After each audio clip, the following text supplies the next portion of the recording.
चलो आज हम लोग रिटायरमेंट चैप्टर का इंपॉर्टेंट एमसीक्यू डिस्कस करेंगे, ठीक है। टोटल 20 एमसीक्यू है। स्टार्ट किया जाए। क्वेश्चन नंबर 1 है, Aman, Aadhar and Avinash were partners sharing profit in the ratio of 3:2:1। ये तो इनका ओल्ड रेशो हो गया। Avinash retired from the firm on 1 July 2022 and on the date of Avinash retirement the balance sheet showed, balance sheet में क्या है, एक डेबिट बैलेंस है किस चीज़ का, 1,20,000 in the profit and loss account. ये याद है, प्रॉफिट लॉस का डेबिट बैलेंस लॉस होता है, प्रॉफिट लॉस का क्रेडिट बैलेंस जो होता है वो प्रॉफिट होता है और डेबिट बैलेंस लॉस होता है, ठीक है। So for calculating the amount payable to Avinash, जब हम लोग कैलकुलेशन करेंगे अविनाश को कितना पैसा मिलना है, तो ये बैलेंस कहाँ ट्रांसफर होगा बताओ, पी&एल का डेबिट बैलेंस कहाँ जाता है। At the time of retirement जितना भी accumulated profit losses and reserves होता है वो क्या होता है, वो ओल्ड पार्टनर मतलब सारे पार्टनर्स में बढ़ता है किस रेशो में, ओल्ड रेशो में। यही था ना, तो पी&एल का डेबिट बैलेंस भी कोई नया चीज़ नहीं, वो भी तो बटेगा ओल्ड पार्टनर में इन ओल्ड रेशो, सब में बटेगा। तो देखो कौन सा सही आंसर है, लिखा है कहाँ जाएगा, debit side of the capital account of Aman और आधार में बटेगा क्या, सिर्फ ओल्ड रेशो में, कि तीनों में बटना चाहिए, तीनों में, तो ये तो गलत हो गया। Debit side of capital account of Aman, Aadhar and Avinash में बटेगा किस रेशो में, ओल्ड रेशो। अभी तक तो यही सही लग रहा है, बट बाकी दोनों भी देख लो। Credit side of capital account में तो जाएगा नहीं बिकॉज ये लॉस है, credit side of capital account में तो जाएगा नहीं, ये तो क्या है, लॉस। तो ऑप्शन नंबर बी, मतलब कि तुमसे कोई आइटम का ट्रीटमेंट पूछ लिया कि जो भी जनरल रिजर्व है, पी&एल का डेबिट बैलेंस है, पी&एल का क्रेडिट बैलेंस, उसका क्या करेंगे। तो at the time of retirement जितने भी accumulated profit losses and reserves होते हैं उनको हम लोग क्या करते हैं, डिस्ट्रीब्यूट करते हैं between all the partners in old profit sharing ratio, ठीक है। अच्छा, इनका जर्नल एंट्री क्या होगा अगर बटेगा तो, Aman account debit, Aman capital account debit, Aadhar capital account debit, Avinash capital account debit to profit and loss, ठीक है। क्वेश्चन नंबर 2, तो हम लोग एमसीक्यू साथ साथ कंसेप्ट भी थोड़ा समझ लेते हैं। बोलो, Nidhi, Kunal and Kabir are partners in a firm sharing profit in the ratio of 2:1:2। Kunal retired and the balance in his capital account after making necessary adjustments on account of reserves का adjustment हो चुका, revaluation of assets and reassessment of liability हो चुका, सब करने के बाद कितना है 80,000। इसका मतलब जो रिटायरिंग पार्टनर है उसका टोटल अमाउंट कितना निकल रहा है फर्म से 80,000, but Nidhi and Kabir agreed to pay him 1 lakh in full settlement. तो ज़्यादा पे सब दे रहे, उसको 80,000 देना था बट दे कितना रहे 1 लाख। तो बताओ वो एक्स्ट्रा अमाउंट क्यों देते हैं, गुडविल के कारण। तो वो 20,000 जो उसको एक्स्ट्रा मिल रहा है वो उसका क्या माना जाएगा, गुडविल माना जाएगा। तो बताओ कुणाल का शेयर ऑफ गुडविल फर्म में कितना होगा 20,000। इसमें तो डायरेक्टली वो उसको जो एक्स्ट्रा अमाउंट मिलता है वो उस पार्टनर का क्या माना जाता है, शेयर ऑफ गुडविल ही माना जाता है, ठीक है। तो डायरेक्टली कितना हो गया 20। अच्छा, बट अगर हम इस क्वेश्चन में तुमसे ये पूछे कि फर्म का गुडविल कितना होगा, टोटल गुडविल फर्म का कितना होगा, तो पता तुम ऐसा निकाल सकते हो, अगर कुणाल को एक्स्ट्रा जो 20,000 मिल रहा है तो वो उसका शेयर ऑफ गुडविल है, और कुणाल का बिजनेस में शेयर कितना था 1/5, तो यानी कि 1/5 हिस्से के लिए उसको कितना मिल रहा है 20,000, तो उसका रेसिप्रोकल कर दोगे 5/1, तो फर्म का टोटल गुडविल कितना आएगा 1 लाख, ठीक है। तो आगे चल करके कुछ क्वेश्चन ऐसा भी मिलेगा जिसमें कभी पार्टनर का शेयर पूछेगा, कभी टोटल गुडविल पूछेगा, हो जाएगा। क्वेश्चन नंबर 3, हिडन गुडविल से बहुत ज़्यादा क्वेश्चन रहता है तुम्हारा एडमिशन चैप्टर में भी, रिटायरमेंट चैप्टर में भी। बोलो, Pooja, Neeta and Anita were partners in a firm sharing profit and loss in the ratio of 3:2:1। Pooja retired, first partner गई, and her share is taken up by Neeta and Anita equally, यानी कि गेनिंग रेशो तो equal हो जाएगा, मतलब अनीता और नीता दोनों आधा आधा ले लेगी। तो बताओ इनका न्यू रेशो कितना होगा, नीता और अनीता का। ये तो रेशो का क्वेश्चन है, कैलकुलेट करके निकालो तो कितना रहा है, सॉल्व करो। क्वेश्चन 3, हम लोग रेशो कैसे बनाते थे वैसे बना लो, पूजा, नीता एंड अनीता, 3 पार्टनर हैं फर्म में, इनका ओल्ड शेयर जो बिजनेस में था ओल्ड रेशो के हिसाब से कितना बनेगा 3:2:1, दैट इज 3/6, 2/6 एंड 1/6। इसमें पूजा रिटायर कर गई तो इनका न्यू शेयर कितना होगा, एक सेकेंड हमको पहले एडजस्टमेंट करना पड़ेगा।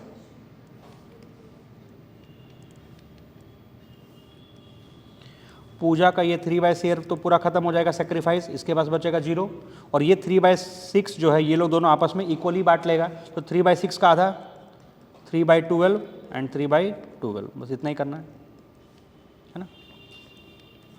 तो एलसीएम ले लिए 12, 6 के टेबल में 2 बार में आएगा, 2 2 जा 4 plus 3 is equal to 7/12, 12 2 plus 3 is equal to 5/12, तो न्यू रेशो हो गया 7:5, ठीक है।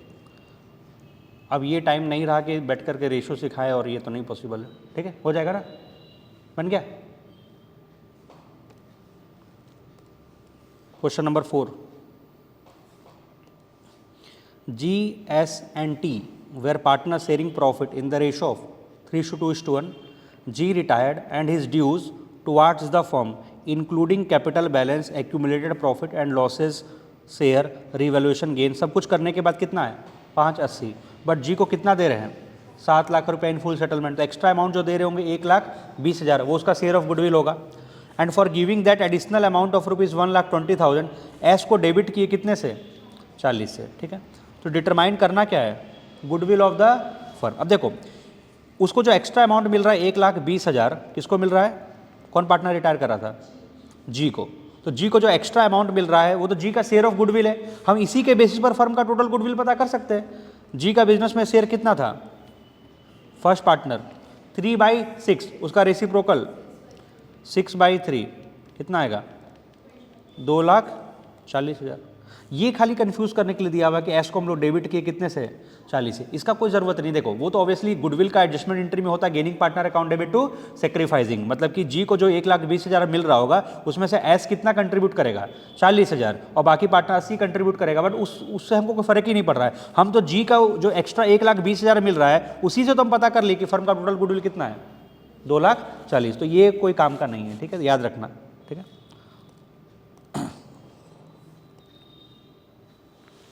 फोर के बाद 5 बनाओ। रोहित, उदित एंड मोहित 3 पार्टनर है, ratio 3:2:1।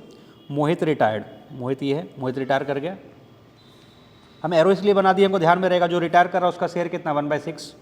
The balance in his capital account after making the necessary adjustment, सब कुछ करने के बाद कितना है 180, बट रोहित एंड उदित कितना पे किया 2 लाख। फिर वही क्वेश्चन, एक्स्ट्रा कितना दिए 20,000, तो वो जो एक्स्ट्रा 20,000 मिला वो किसका शेयर ऑफ गुडविल माना जाएगा, मोहित का। बट क्वेश्चन में पूछ क्या रहा है, अच्छा वही पूछ रहा है मोहित का शेयर ऑफ गुडविल। तो दो चीज़ें, या तो उसका शेयर ऑफ गुडविल पूछेगा या तो फर्म का टोटल गुडविल पूछेगा। इसमें डायरेक्टली क्या पूछा, मोहित का शेयर ऑफ गुडविल, तो वो कितना होगा 20,000। अच्छा फर्म का अगर गुडविल पूछता तब क्या करते, 20,000 इंटू इसका शेयर कितना है 1/6, उसका रेसिप्रोकल 6/1, तब कितना आता 1,20,000। क्लियर है।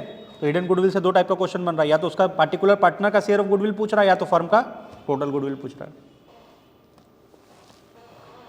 Question number 6, Gopal, Krishna and Govind were partner sharing profit and loss in the ratio of 5:4:3।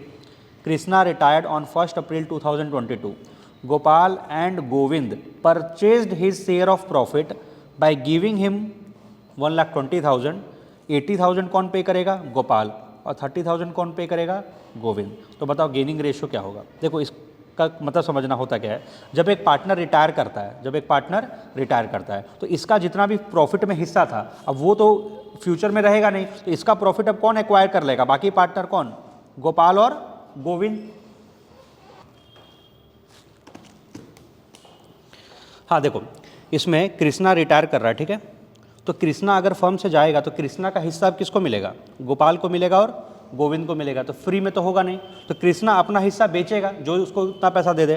तो कृष्णा जब रिटायर कर रहा है तो गोपाल और गोविंद परचेज कर रहा है हिज शेयर ऑफ प्रॉफिट, जिसके लिए वो उसको कितना देगा 1,20,000। इसी को तो उसको गुडविल बोला जाता है, मतलब जो रिटायरिंग पार्टनर है उसको अपने हिस्से के लिए कितना मिलने वाला है 1,20,000 मिलने वाला है, ठीक है। लेकिन ये 1,20,000 किससे किससे मिलेगा, 80,000 कौन पे कर रहा है, गोपाल, और 40,000 कौन पे कर रहा है, गोविंद। तो गोपाल ज़्यादा पे कर रहा है, गोविंद कम, यानी गोपाल ज़्यादा शेयर एक्वायर कर रहा होगा, गोविंद कम शेयर। तो यही तो इनका गेनिंग रेशो बन गया, ये 80 देगा और ये 40, तो किस रेशो में दे रहा है 2:1 में, जो गुडविल का एंट्री करते थे GPC to SPC, gaining partner को हम लोग डेबिट करते थे किस रेशो में, गेनिंग रेशो में। तो गोपाल अगर 80 कंट्रीब्यूट करेगा, गोविंद अगर 40 कंट्रीब्यूट करेगा, तो इन लोग किस रेशो में कंट्रीब्यूट कर रहा है, 2:1। तो डायरेक्टली आंसर हो गया 2:1। ठीक है, तो कंसेप्ट समझ में आएगा, तो उसमें कुछ कैलकुलेशन ही नहीं करना था। ठीक है,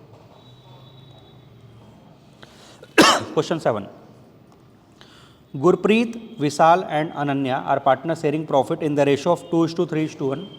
विशाल retire and balance in his capital account after making necessary adjustment, सब कुछ करने के बाद कितना है 1:20। And Gurpreet and Ananya agree to pay him 1,80,000 in full settlement of his claim. तो एक्स्ट्रा कितना दे रहे हैं 60,000, वही हो गया विशाल शेयर ऑफ गुडविल कितना 60। ये बार बार हम जानबूझ करके रिपीट करवा रहे क्वेश्चन, हम चाहे तो हटा भी सकते हैं, बार बार रिपीट करने से एटलीस्ट ये क्वेश्चन तो आप गलती नहीं करोगे ना। एग्जाम में कहने का मतलब क्या, यही सब क्वेश्चन आता है, तो हमको इसी को तुमको प्रैक्टिस करवाना है, हमको ज़्यादा टफ क्वेश्चन नहीं करवाना है। टफ करवा के हम क्या करेंगे, जो एग्जाम में आएगा उसका प्रैक्टिस करके जाओ, इसलिए हम रिपीट भी करवा रहे ताकि तुमको ये चीज़ रट आ जाए। ठीक है, क्वेश्चन नंबर 8,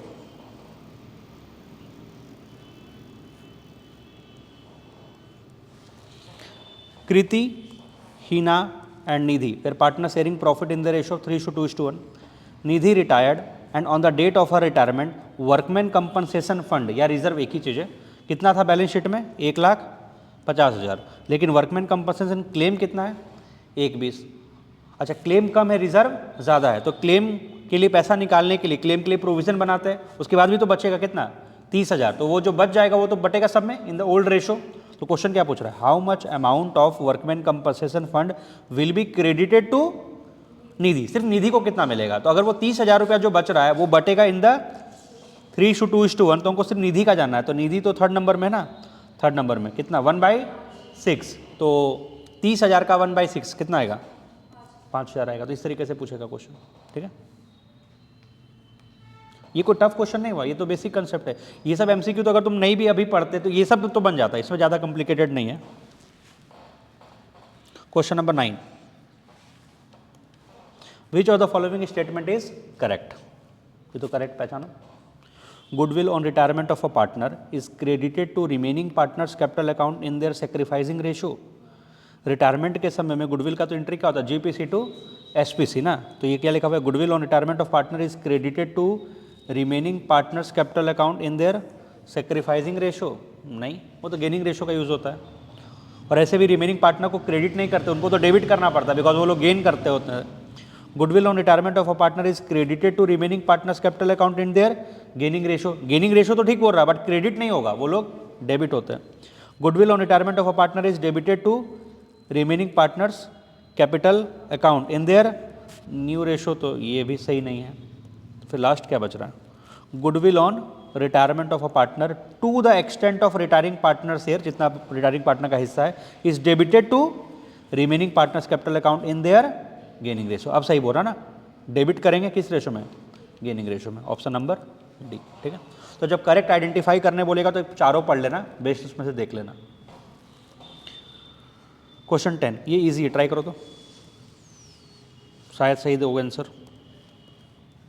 बोलो, in case of retirement if full or part of the amount payable to the retiring partner still remains to be paid and there is no agreement among the partner then retiring partner will get। इसका मतलब क्या, जब एक partner retire कर रहा है या तो पूरा अमाउंट उसको अभी तक नहीं दिए या तो कुछ पेमेंट कर दी और पार्ट पेमेंट अभी उसका पेंडिंग है, तो इसका क्या मतलब है, अब रिटायरिंग पार्टनर, अगर मान लीजिए एक पार्टनर रिटायर कर रहा है, उसका पैसा उसको अभी तक हम पूरा नहीं चुका है, तो उस पैसे के ऊपर वो क्या ले सकता है, इंटरेस्ट ले सकता है, या दूसरा ऑप्शन शेयर ऑफ प्रॉफिट मांगेगा and proportionate to his amount outstanding to total capital of the firm, या इंटरेस्ट 9% के हिसाब से लेगा। नीचे ऑप्शन दिया हुआ है, या तो सिर्फ 1 या तो थर्ड या सिर्फ सेकेंड, या have a choice to get either 1 और 2। क्या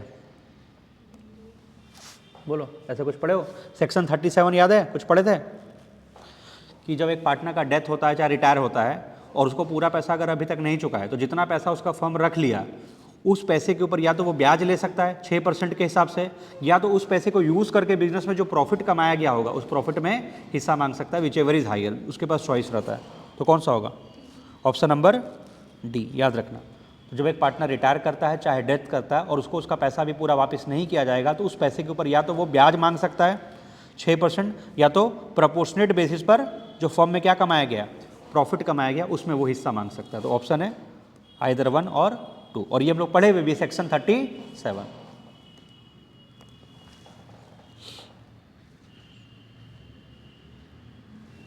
question number 11, retirement of a partner will create a situation for the continuing partner, जिसको हम लोग क्या बोलेंगे, यानी रिटायरमेंट ऑफ पार्टनर को क्या बोला जाता है, डिसोल्यूशन ऑफ पार्टनरशिप बोल सकते हैं क्या?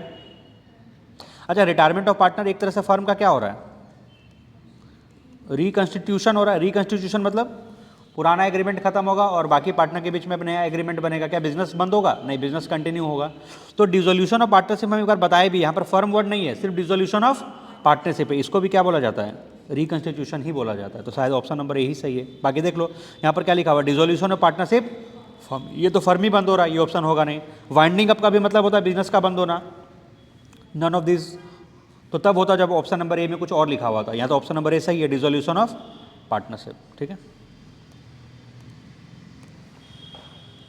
Question number 12, Amay, Bina and Chander are partners in a firm with capital balance 50,000, 70,000 and 80,000 respectively on 31 March इतना।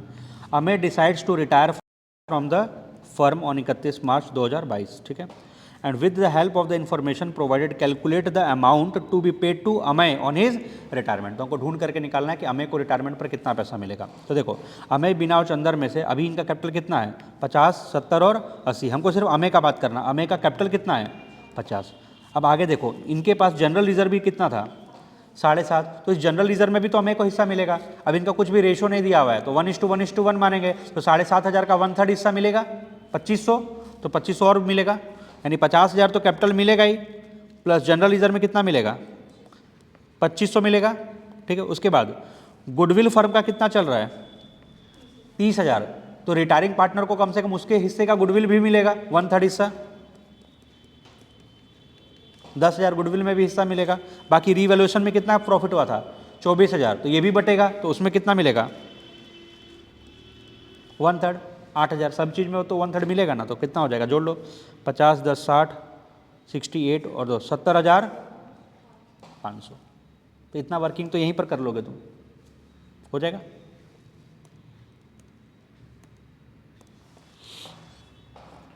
Thirteen, Riya, Rita and Renu were partners in a firm on 31 March 2023। Renu retired. The amount payable to Renu 2,17,000 है, उसको कहाँ transfer कर दिया गया, उसके लोन अकाउंट में, मतलब उसको अभी नहीं दिए, बाद में देंगे। Renu agree to receive interest on this amount as per the provision of partnership act. तो बस तुमको बताना है कि किस रेट से मिलेगा। As per the provision of partnership act loan के ऊपर किस रेट से ब्याज मिलता है, 6%। ये तो कोई भी आंसर सही दे देता। ठीक है, हाँ, हालांकि ऐसे उसके पास एक ऑप्शन रहता है ना कि अगर वो ऑप्शन देता तो 6% या तो प्रॉफिट में हिस्सा मिलता है, लेकिन यहाँ पर तो वैसा पूछा नहीं, सिर्फ रेट का बात है, तो रेट के हिसाब से 6%।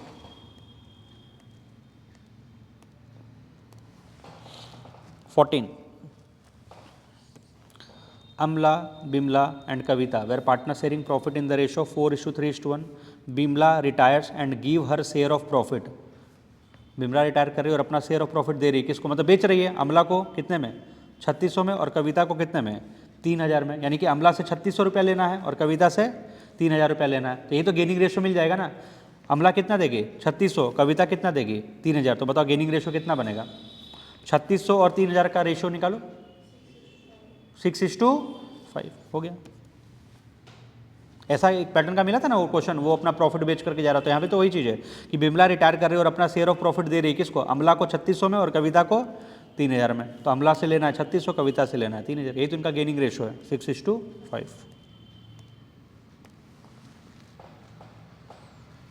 देखो जिनका चैप्टर पढ़ा हुआ उनको तो बात समझ में आएगा, अदरवाइज अब जिनका चैप्टर ही भूल गए उनको तो कुछ भी नहीं समझ में आएगा हम क्या बोल रहे हो, उनके लिए तो फिर सब कुछ जीरो ही है। ठीक है, बोलो। Anju, Divya and Bobby were partners in a firm sharing profit and loss in the ratio 3:2:1। Bobby retired and the new profit sharing ratio between Anju and Divya after Bobby's retirement. New ratio दिया हुआ है, इसमें ओल्ड रेशो भी दिया हुआ है, न्यू रेशो। सिंपल क्या पूछ रहा है, गेनिंग रेशो। तो हाँ, रेशो का देखो लेवल ऐसा ही है, कोई 3 नंबर का क्वेश्चन नहीं आता रेशो में, ये सब 1 नंबर में आ जाएगा। तो गेनिंग और सेक्रीफाइसिंग कैसे निकालते हैं, ओल्ड माइनस न्यू करके निकालो। Anju, Divya and Bobby, Anju, Divya and Bobby. अच्छा एक चीज़ पता है, सुनो, अंजू, दिव्या, बॉबी का ओल्ड रेशो कितना है? 3:2:1, ठीक है। और बॉबी के रिटायर होने के बाद इन लोग का न्यू रेशो कितना है? अच्छा न्यू रेशो 5:3 है। ठीक ठीक ठीक, चेंज हो रहा है ना, नहीं तो हम लोग शॉर्टकट मार सकते थे। 3:2:1, 3/6, 2/6 एंड 1/6 न्यू रेशो। बॉबी की रिटायरमेंट के बाद अंजू और दिव्या का हो जाएगा 5:3, अंजू और दिव्या का 5:3, 5/8 एंड 3/8। तुम बना लिए लिख? अच्छा तुम बना लिए ना, कितना आ रहा है? सी आ रहा है तुम्हारा? ठीक है। 8 6 जा 48, 8 3 जा 24, -30, 48 नेगेटिव, 48 2/48 नेगेटिव। यही लो तो गेन कराई, तो सेक्रीफाइस ही करेगा 1/6 सेक्रीफाइस, इनका तो निकालना है। 6:2 और 3:1, सी आया 3:1, ठीक है। तो ये तो बेसिक हो गया, रेशो पूछ दिया तुमसे 16। अच्छा ये सब बोर्ड का ही क्वेश्चन करवा रहे हैं बेसिकली, जो दिया हुआ ना 2023 2024 का पीछे एक्सरसाइज में, ये मैक्सिमम क्वेश्चन उसी का है, और उसके बाद कुछ क्वेश्चन सैम्पल पेपर का है। तो तुम्हारा दोनों कवर हो रहा, पास्ट ईयर क्वेश्चन भी है और सैम्पल पेपर जो है उसका क्वेश्चन है, ठीक है। Srishti, Nitya and Anand were partners in a firm sharing profit in the ratio of 3:2:1। Srishti retired from the firm selling her share of profit to Nitya and Anand. कितने में? अच्छा बेच रहा है अपना शेयर ऑफ प्रॉफिट इन लोगों को किस रेशो में? 2:1 में। तो जिस रेशो में हम लोग बेचते हैं उसी को क्या बोलते हैं? गेनिंग रेशो, ठीक है। यानी कि सृष्टि अपना शेयर बेच करके जा रही है नित्या और आनंद को किस रेशो में? 2:1 में। तो ढूंढना क्या है? New ratio. इसमें देखो एक शॉर्टकट ट्रिक लगा सकते हो। देखो सृष्टि के जाने के बाद नित्या और आनंद अगर बचता है, ठीक है, और नित्या और आनंद का न्यू रेशो है, अगर इनका गेनिंग रेशो इनके ओल्ड रेशो के बराबर आ रहा है तो पता है इनका न्यू रेशो भी तो उतना ही होगा। याद है?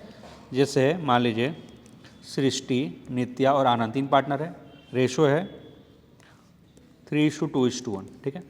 अगर सृष्टि रिटायर करती है या डेथ होता है एंड क्वेश्चन अगर साइलेंट रहता तो हम लोग बोलते हैं ना सृष्टि के जाने के बाद बच गया कौन? नित्या और आनंद। तो इनका गेनिंग रेशो भी कितना मानते हैं? 2:1, और न्यू रेशो भी कितना होता? 2:1। तो अगर गेनिंग रेशो 2:1 है तो पक्का फिर न्यू रेशो भी कितना होगा?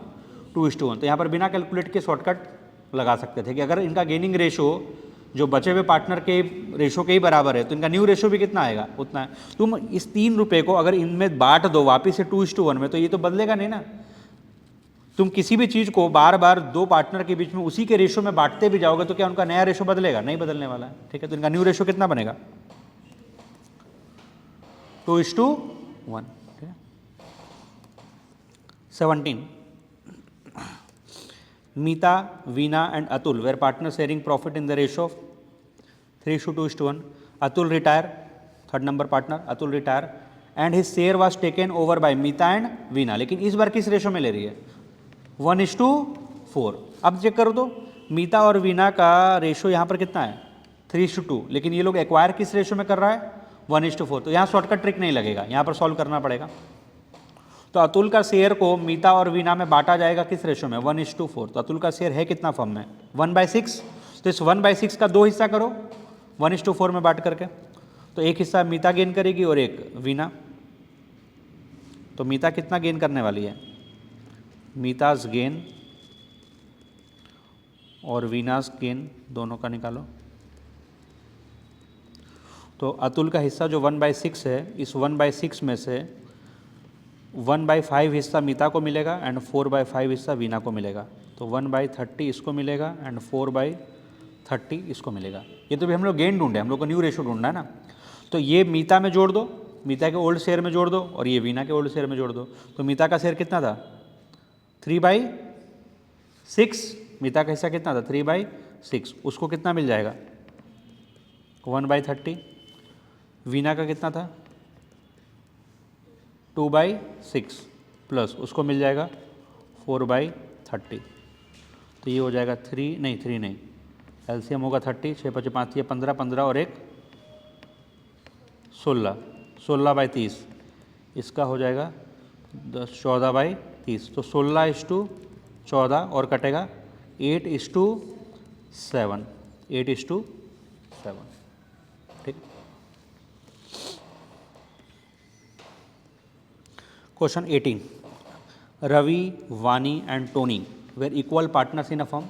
After the retirement of Vani, the capital balance of Ravi and Tony were 1,56,000 and 1,08,000 respectively, and the new capital of the firm was determined at rupees 2,80,000. ठीक है, it was decided that the capital will be in proportion of the profit sharing ratio of the remaining partners.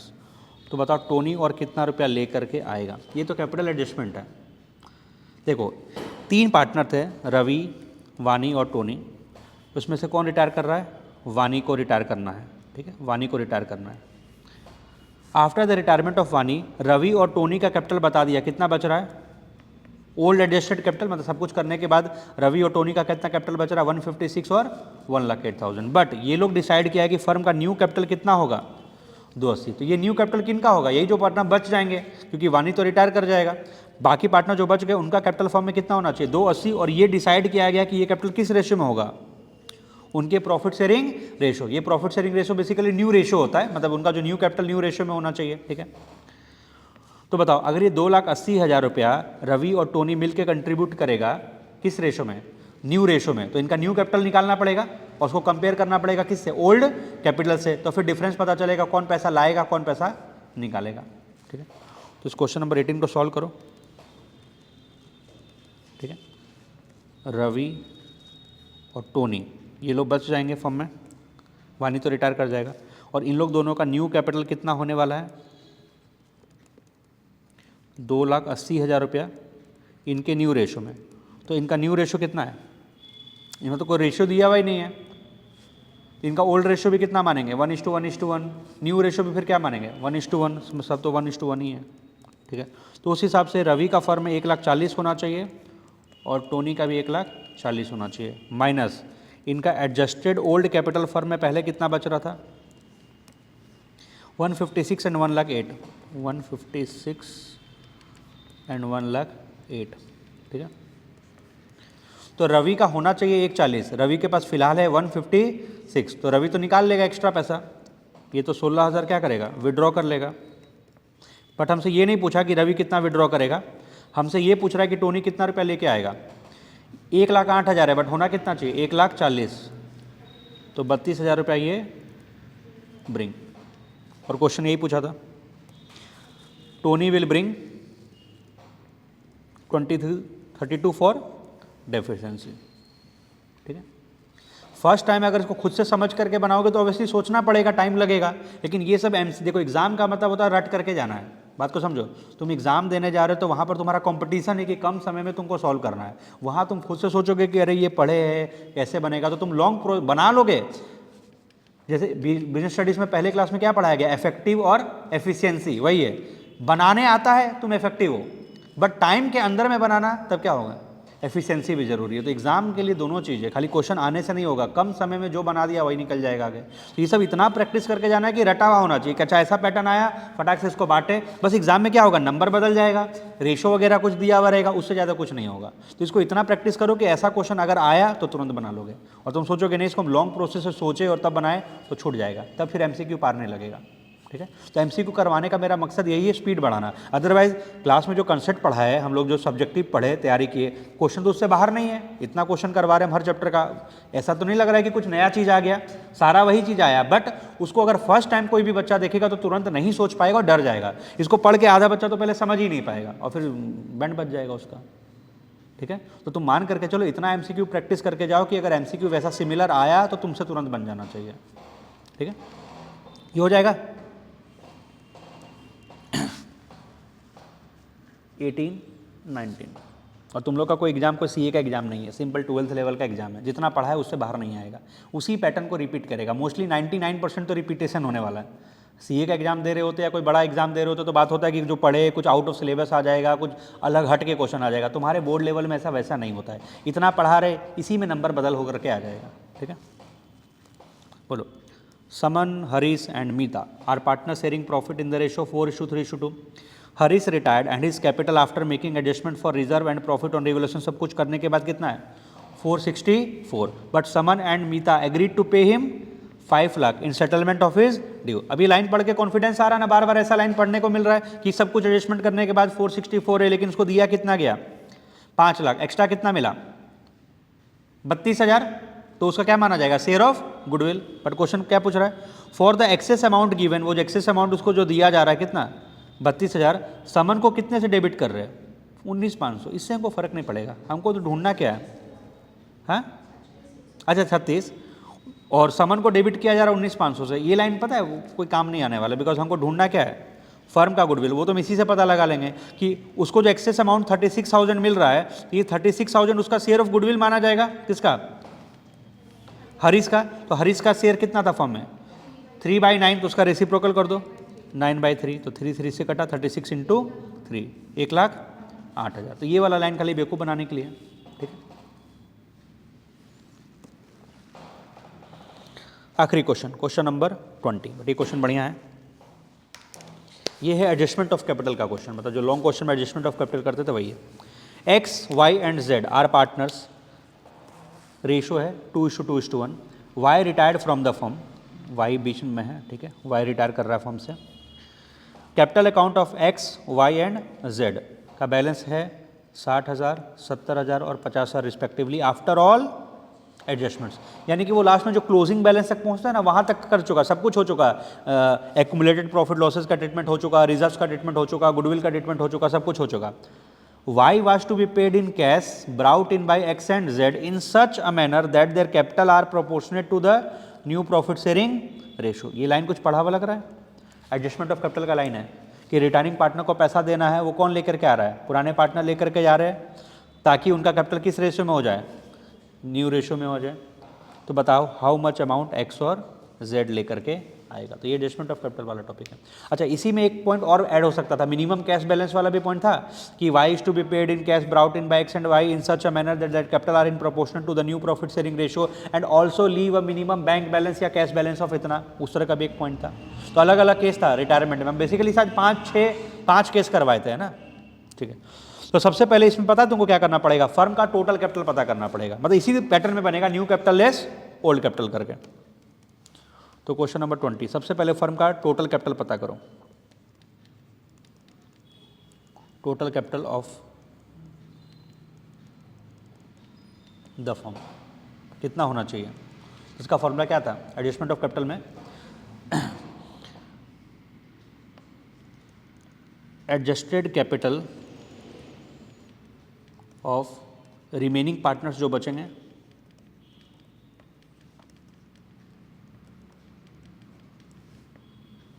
Plus amount to be paid to retiring partner, इतना ही था। और वो अगर minimum bank balance वाला point बोलता तो यहाँ पर एक चीज़ प्लस होता, plus required bank balance minus existing bank balance, but वो पॉइंट नहीं है। तो simple adjusted capital of remaining partner plus amount to be paid to retiring partner. तो इसमें adjusted capital of remaining partner कितना है, एक्स का 60 और वाई का जेड का 50, तो एक्स का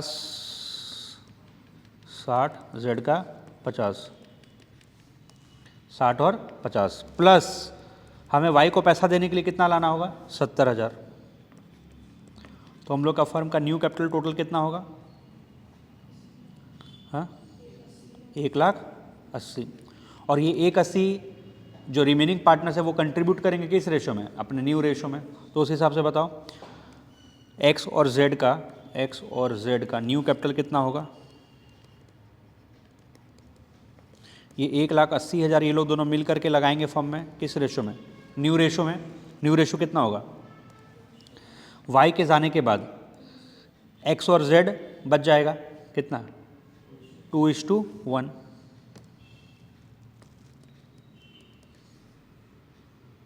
कितना आएगा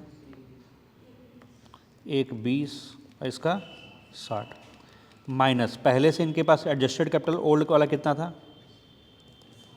एडजस्टेड कैपिटल ओल्ड वाला कितना था, इसका था 60, इसका 50, तो इसको कितना लाना होगा 60,000 इसको लाना होगा और 10,000 इसको लाना होगा, तो दोनों मिला करके 70,000 ला करके दे देगा, काम खत्म हो गया। 60,000 by x and 10,000 by Z. तो ये थोड़ा हुआ एक स्टैंडर्ड क्वेश्चन, ठीक है। तो हर क्वेश्चन इस लेवल का देगा तो फिर ये एक नंबर के हिसाब से तो फिर तुम टाइम नहीं हो पाएगा। तो बीच बीच में हो सकता है कोई चैप्टर का एक आध क्वेश्चन वैसा आ जाए।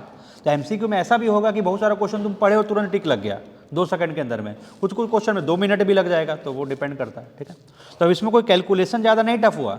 अब ये तुम इस टाइप का पैटर्न का अगर 2-4 बार रट लिए तो तुम क्वेश्चन पढ़े फटाफट यहीं पर कर लिए। ये करना क्या था, हम लोग ऐसे किए, ये 60 लाया, ये 50 था, ये कितना हो गया 180 को बांटे 2:1 में, मतलब तुम्हारा किया हुआ रहेगा तो तुम तुरंत कर लोगे, तुम 10 सेकंड के अंदर में भी कर लोगे। हो गया? कुछ छूटा क्या, कोई क्वेश्चन हम लोग बीच में छोड़े क्या? नहीं ना, सारा कर लिया ना। 19 कुछ छोड़े तो नहीं, 18, हाँ। तुम लोग कहीं आंसर लिखे हो क्या सारे का? एक बार देखना तो मिला लो, कुछ छूट तो नहीं रहा। ऐसा सारा सही है, आंसर यहाँ पर सारा सही है, ठीक है। आंसर में कहीं मिस्टेक नहीं है, मिलाना तो मिला सकते हो।